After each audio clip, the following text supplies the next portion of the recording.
Welcome to the More to Life podcast. I am your host, Elle Mace, and I am here today to give you a mini episode, and we are talking about dieting today. So, does dieting work? What are the effects of dieting? What I wish I knew about dieting when I was younger. So, firstly, how many people have tried a diet? Put your hand up. Many. How many people have tried more than one diet? I am actually right now just visualizing everyone putting their hands up. And how many people have tried several diets over and over again? And have they worked? So 97% of diets do not work. And that is why majority of my clients who are looking for weight loss come to me and say, help me. I am the heaviest I have ever been, but I'm eating the least I've ever eaten. And this is what happens when we diet. So I'm going to start off with what are the effects of dieting. Okay, so I feel like there's so much I need to tell you.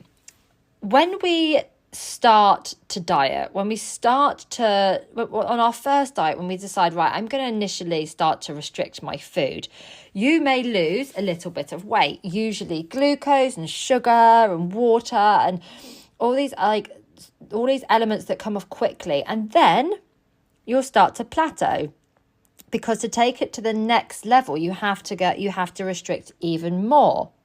But then what happens is as our bodies, we are hardwired for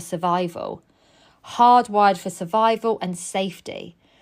And so if our body is not sure when we're next going to get fed some food, it will slow our metabolisms right down.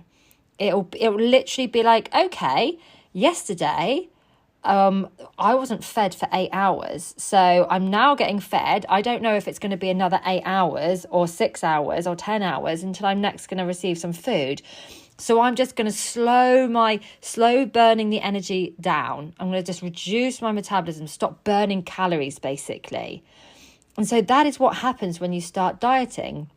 Now, can you imagine the long-term effect of that if you've been a dieter for 2 years, 5 years, 10 years? And then what happens is, again, our bodies are hardwired for survival. We will start to feel urges to eat. Our bodies will kind of source food. And that's when you have these binges and these overeating sessions, these all or nothings, these kind of it's Sunday, I'm just going to eat everything. And then on Monday, start again. So your body there is finding the food that it needs. It actually needs carbohydrates, fats, proteins, vitamins, minerals, vegetables, fruits, all of this. But obviously it's in a deficit and it just needs this food quickly. So it manifests as, high sugars and processed fats. So hence you walk past the machine at work and you just see that chocolate bar and, you're like, oh, I just want that. And you have the chocolate bar. It tastes even better than what it does normally, because you're in a deficit and you've got low blood sugars and you're sort of your adrenaline is all over the place, and so it tastes even better. And then you go into that, okay, one more, and then I'm going to start again the next day. So what you will find when you engage in dieting is you'll start to go into this dietary chaos, this restriction and binging, restriction and overeating sessions. And that there is kind of what is the biggest catalyst for weight gain. So that's kind of the biggest fat making machine. It's that restriction and then that overeating. And that is because your body is slowing down its metabolism because it doesn't know when it's next going to get fed. And secondly, when it is getting fed, it's storing that food. Now, I can't remember whether it's 42 or 43, but if you were stranded on a desert island, this is not an actual fact, but I'm something like this. You can survive without food and water for I think it's 42 or 43 days, because your body is so hardwired for survival. It reduces all your energy, doesn't burn any calories. So that's exactly what's happening with your dieting. And also, your subconscious, your ego, your mind, it doesn't know whether you are engaging in a diet, a self-inflicted diet, or whether you actually don't have access to food.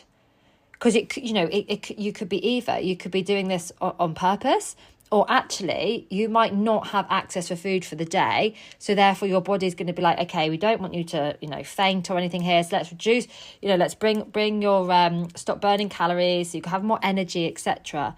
So this is what happens. And this is the stuff I wish I knew when I was younger. I had no idea this is what happens. And I think it would have stopped me from, engaging in so much of the diet culture. And also there is studies that if you have been a dieter, for women, if you've been dieting for, periods of time, then actually when you then go through the menopause, you're far more likely to really struggle with weight gain. Again, something that I don't know, maybe my 17-year-old or 18-year-old self may have listened to that.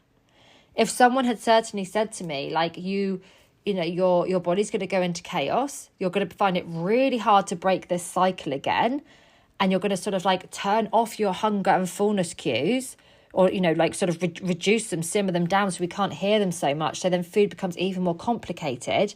Maybe I wouldn't have engaged in so much of the dieting. Okay, it's really important that actually we fuel our bodies, our bodies survive off food, water, sleep and air. It's really important that we actually feed ourselves well. It's okay to have that balance. It's okay to have that yum food, the less nutritious food. But, listen to your body. Your body wants nutritious food. We all have a mental hunger and a physical hunger. So physical hunger is okay, you need your potatoes and your chicken and your vegetables. And then you've got your mental hunger, which is that yum food.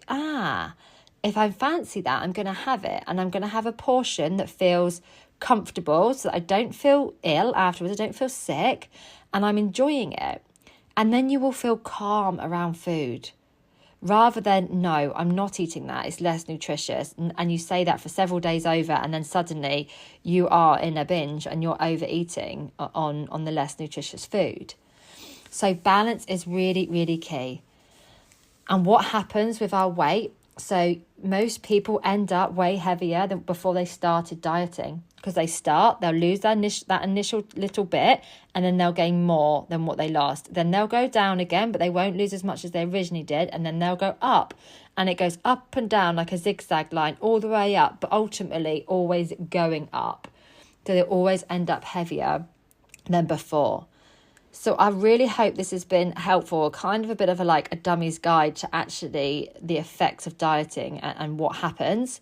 And if you're still a little bit oh, I don't know, I'm still hearing that we shouldn't eat carbs and we should go no sugar and all the rest of it, then just ask yourself a few questions. Which diets have I done? Did they work? And when I say did they work, did the weight stay off for a considerable amount of time? Or if you did get to a weight that you wanted to, were you able to sustain that and be able to live a normal, whatever normal is, life, be able to socialise, be able to go out and have meals, be able to eat when you're hungry? Were you able to sustain it? What did the diet do to you mentally as well as physically? We always look at what did my physical body weight do during that diet? But we rarely sit there and say, do you know what? I was really miserable. I was really struggling with low mood. My self-worth became really low. I didn't have energy to do work or have relationships. We rarely look at the mental effects of dieting.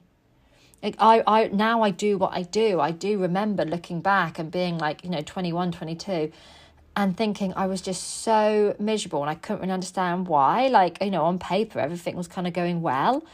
But I look back and I'm well, of course I was such low mood because I wasn't fueling myself at all. I was in complete dietary chaos and every day was a bit of a slog. But actually, if I had fueled myself, I probably would have enjoyed my younger 20s a lot more. So quiz yourself. What's worked for you before? What are you going to decide you're going to start doing moving forward? Okay, because, if weight loss is reasonable and it's kind of healthy to do so, then it can be done in a way that means you have balance, it's healthy, and you can sustain it for, the rest of your life. I really hope this has been helpful for you. We have a super exciting podcast coming up after this one with Nuna, and I will see you soon. Bye.